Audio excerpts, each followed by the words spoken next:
Hello students, good morning. Today I am going to start your first topic, that is some basic concept of chemistry. But before this I want to share some important things which are very necessary to each and every student of class 11th. This is the introductory video as well as the video of first lecture of some basic concept of chemistry. Students, be prepared for this and follow the instructions carefully.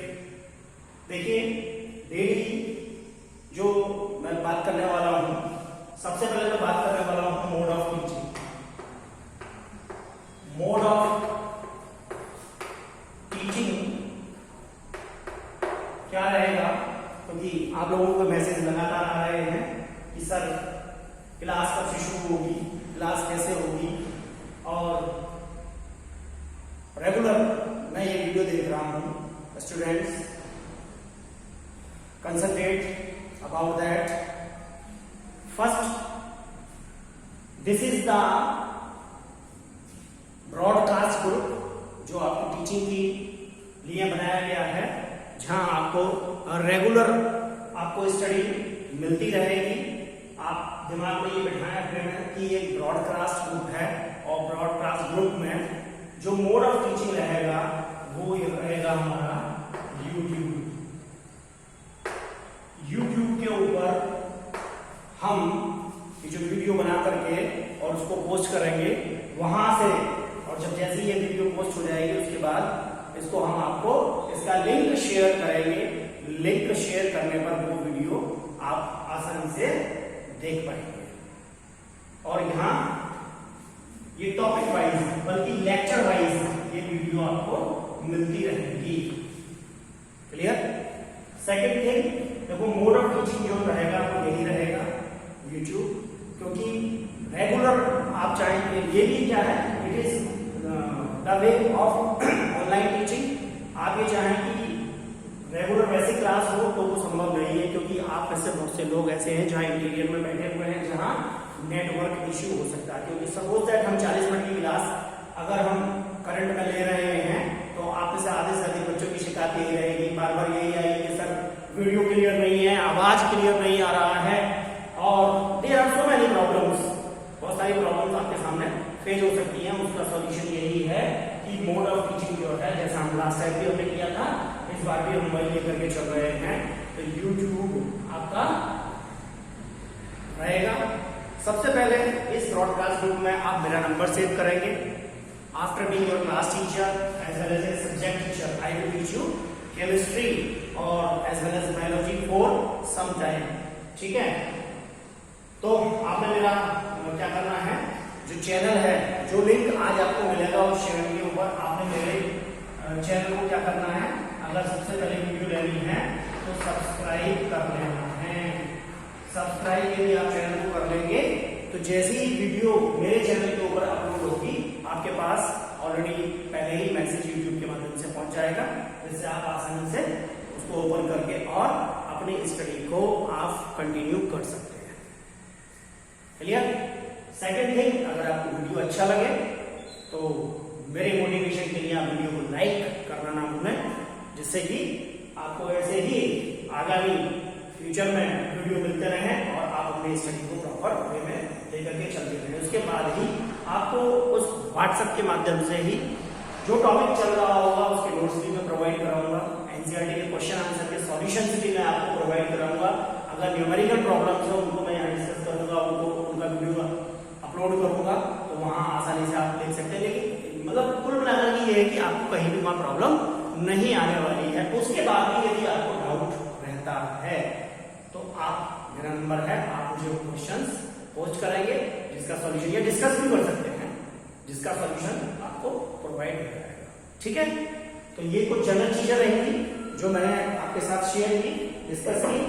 ठीक है, तो इन सब चीजों को follow करते हुए आपने अपनी अपनी स्टडी को कंटिन्यू रखना है और जल्दी से जल्दी जो आगे पीसीएम और पीसीबी लेना चाहते हैं वो सीधा एक बार मैम से कांटेक्ट करके और उनको बता करके मेरे ग्रुप से यानी अपने क्लास वाले ग्रुप से आप जोड़ सकते हैं। तो अब हम आगे चलते हैं टॉपिक की तरफ। आपका जो फर्स्ट टॉपिक है वो है some basic concept of chemistry. Some basic concept of chemistry. After being a science student, this subject is very necessary and it is a very easy subject। बात करते हैं केमिस्ट्री की। केमिस्ट्री का origin कहां से हुआ, केमिस्ट्री का मतलब क्या है, अब तक जो आपने स्टडी किया वही सब चीजें मैं आपको फिर से डिस्कस करने वाला हूं। यदि इस टॉपिक को और अच्छे से आपने समझना है तो अपनी जो पिछली बुक्स हैं चाहे 9th की हो या 10th की हो उनको भी आप थोड़ी स्टडी कर सकते हैं और इसके लिए क्लास 11th के एनसीईआरटी आप सभी के पास होनी चाहिए। क्लियर? क्लास 11th की एनसीईआरटी को ही हम फॉलो करेंगे। क्लास 11th की एनसीईआरटी आप सबके पास होनी चाहिए और साथ ही साथ आप नोटबुक भी प्रिपेयर करेंगे और आपकी अटेंडेंस 100% श्योर होनी चाहिए। उसके लिए आप डेली काम करेंगे। डेली आपने मुझे अपनी अटेंडेंस श्योर करनी है जिससे कि मैं अटेंडेंस मार्क कर सकूं। अगर आप अटेंडेंस मुझे नहीं भेजेंगे डेली, आपने अपनी प्रेजेंस मुझे शो करनी है डेली। आपने प्रेजेंट सर मुझे पर्सनली लिख करके भेजना है। जो नहीं भेजेगा उसको मैं एब्सेंट मार्क कर लूंगा। क्लियर? तो ये कुछ जनरल चीजें हैं। देखिए केमिस्ट्री आपने 9th में भी पढ़ा, 10th में भी पढ़ा। तो केमिस्ट्री इस शब्द की जो उत्पत्ति हुई है इसी के अंदर छुपा हुआ वर्ड है केमी शब्द से हुई है और केमी का मतलब होता है इजिप्ट के अंदर इसका मतलब माना जाता था ब्लैक सॉइल मींस काली मिट्टी। क्लियर? क्या मतलब होता है? Chemistry is the study of matter. Chemistry is the study of matter and its properties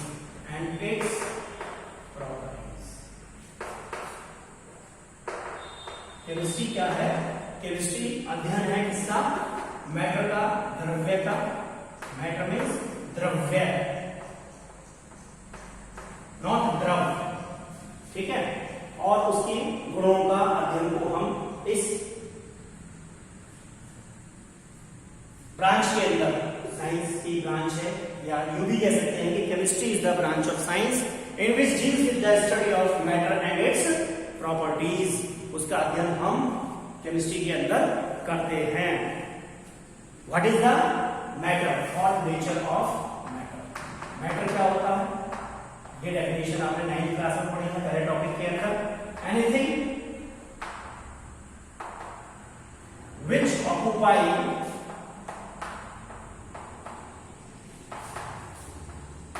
space and has mass। प्रत्येक वो चीज जिसके पास जो स्थान ग्रहण करती है और जिसके पास अपना मास यानी भार होता है उसको हम क्या कहते हैं? मैटर कहते हैं। तो केमिस्ट्री के अंदर हम इन सब चीजों का ही अध्ययन करते हैं। और बात आती है जहां तक मैटर की, अगर हम एग्जाम्पल देखें तो there are a lot of example. You can say a book, a pen, a chair. ठीक है?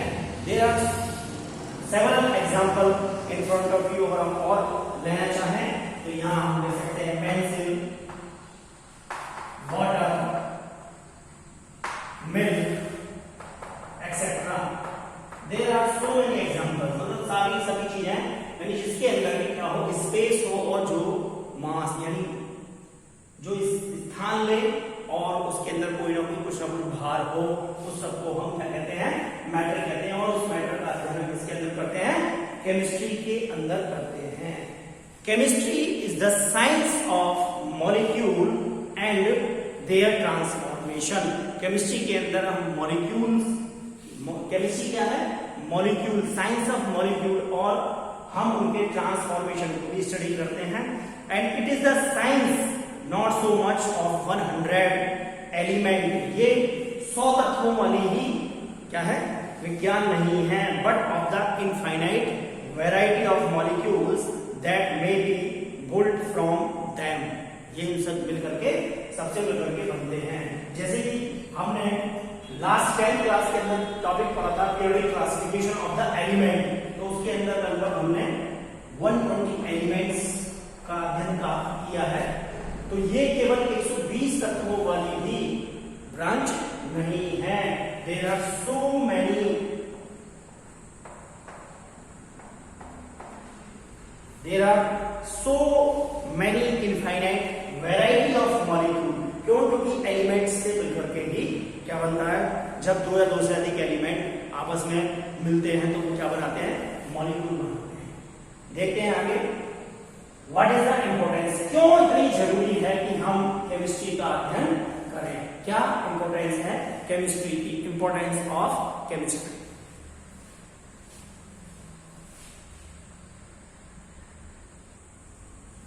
नाउ इंपॉर्टेंस ऑफ केमिस्ट्री, क्या जरूरत है, क्यों हमें केमिस्ट्री पढ़नी चाहिए। Chemistry plays a central role in science, science के अंदर केमिस्ट्री का सेंट्रल रोल है, इसीलिए कहा जाता है it is the branch of science, जो क्या करती है, और दूसरी जो विज्ञान की शाखाएं हैं, विज्ञान की ब्रांचेस हैं, उन सबको अपने से जोड़ती है। And it is often intertwined with other branches of science, ये दूसरी जो ब्रांच है उनको जोड़ती है।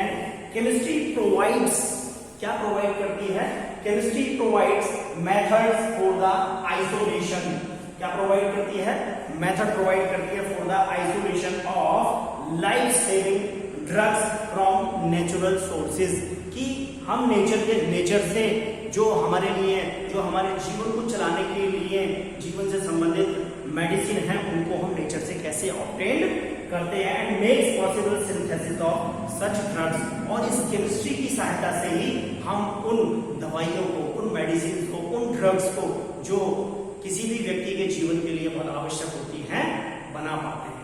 And chemistry has help in dealing with some of the passing aspects of environmental degradation, environmental degradation यानी वायुमंडल के अंदर, हमारे आसपास के वातावरण के अंदर डिग्रेडेशन माने अपघटन किस तरीके से हो रहा है, उसका भी पता लगाने में केमिस्ट्री मेजर रोल प्ले करती है। With a pair of degree of success, जहां हम इसकी सहायता से सफलता प्राप्त करते हैं। Now what are the fundamental properties of particles of matter, fundamental, ठीक है, कौन कौन से ऐसे गुण हैं, कौन कौन सी ऐसी फंडामेंटल प्रॉपर्टीज हैं, fundamental properties of particle of matter, कौन कौन सी ऐसी फंडामेंटल प्रॉपर्टी हैं मैटर की, उनके बारे में हम डिस्कस करते हैं। The particles of matter attract each other, यानी जो मैटर है वो किससे मिलकर के बना हुआ है, वो पार्टिकल से मिलकर के बना हुआ है। And they are attract to each other, matter of particle attract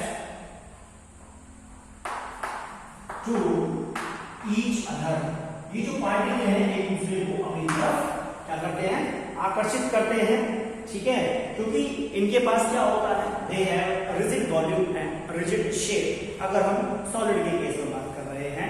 and the particles of matter are in constant state of motion, इनके जो पार्टिकल होते हैं वो कांस्टेंट स्टेट ऑफ मोशन के अंदर होते हैं, यानी उनके अंदर लगातार मोशन होती रहती है, जिसके कारण से उनके अंदर काइनेटिक एनर्जी प्रोड्यूस होती है। इस मोशन को क्या कहते हैं, हम थर्मल मोशन भी कहते हैं। We can also say thermal motion in the particle particle of matter. And thermal motion are of three types. These thermal motions are of three types. The first one is vibrational motion. First जो motion है that is vibrational motion, and the second is rotational motion. Second is rotational motion, and the third is transitional motion. बात करते हैं ये transitional motion. बात करते हैं सबसे पहले वाइब्रेशनल मोशन की। वाइब्रेशन का मतलब होता है आगे पीछे गति करना, to and fro across mean position, अपनी एक स्थिति के इधर उधर गति करने को, यानी जो पार्टिकल्स हैं वो अपनी एक मीन पोजीशन है उसके इधर और इधर क्या करते हैं, मूवमेंट करते हैं। And no change in volume, इनके अंदर यहाँ पर इनके वॉल्यूम के अंदर कोई चेंज नहीं होता। नो चेंज इन शेप, इनकी शेप के अंदर भी कोई चेंज नहीं होता है। Solid particles show only vibrational motion because we know, we have already study about the states of matter, solid, liquid and gas. तो ये बात किसकी हो रही है, वाइब्रेशन के लिए सॉलिड वाले केस की हम बात कर रहे हैं।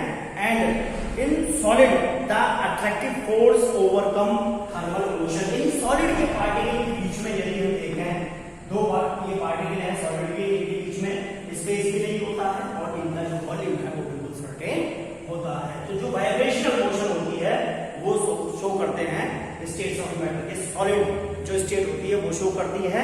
बात करते हैं रोटेशनल मोशन की।